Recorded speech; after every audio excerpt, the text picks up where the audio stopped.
Jazzy USA presents Charlotte shares her memories of the late Joe Sample.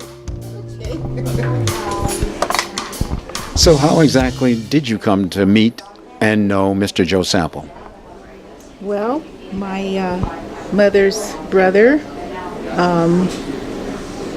had a son, Stix Hooper, and of course Stix Hooper came out to California with Joe Sample and Lala Wilson, Wayne Henderson, and Hubert Laws, and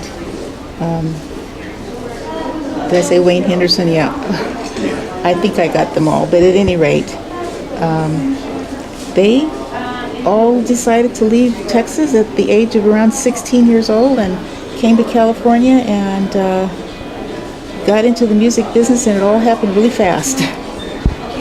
And what were some of the things that you remember when Joe and the band came over to your house? What are some of the memorable moments that you remember about Joe Sample, besides the fact that he smoked a lot?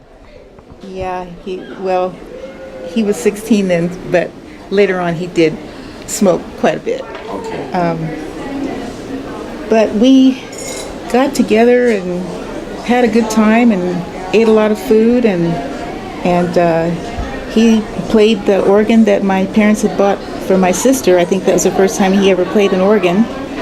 And so just had a lot of good times. Joe was a very soft-spoken person, and he didn't do a lot of talking. So He let his music do the talking. yeah, oh yeah, his music did.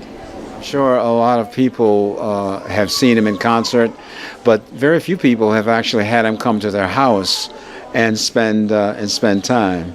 And this is a remarkable thing, and I want to thank you for sharing it with us.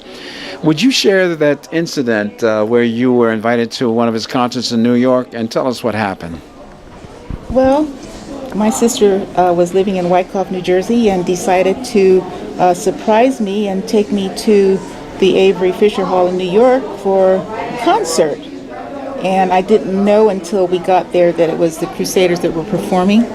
So anyway, what I remember the most about that concert, and one thing that just stuck in my head forever, is that Joe Sample was playing the heck out of that piano.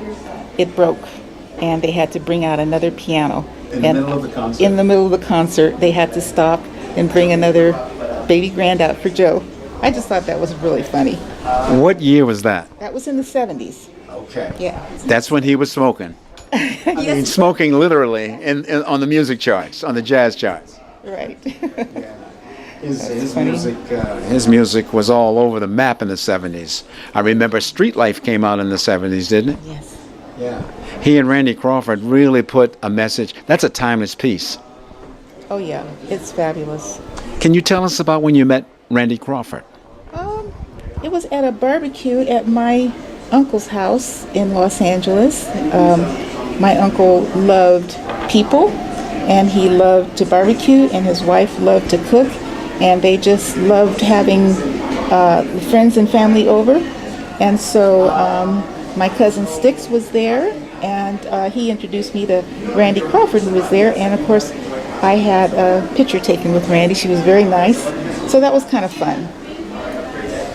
Well, that's so interesting, because here we are in Las Vegas, Nevada, and Joe Sample has traveled the world, and I run into a person who has had, I only met Joe Sample once, and that was because I was covering an event. But I think your experience is so unique in that he was not a fixture, but in your household, doing what he does, and you met him at 16 years old. That's amazing. Right.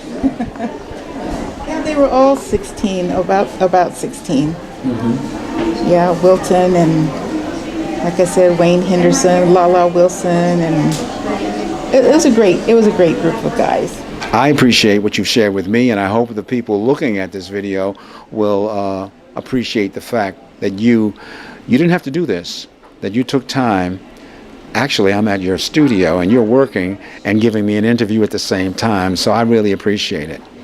And I hope that the people looking at this video also appreciate it. I want to say thank you again. And if you had a message to go out to people in general, what would it be? I'm putting you on the spot now. Well, just try to have good friends in your life and make other people happy and love a lot.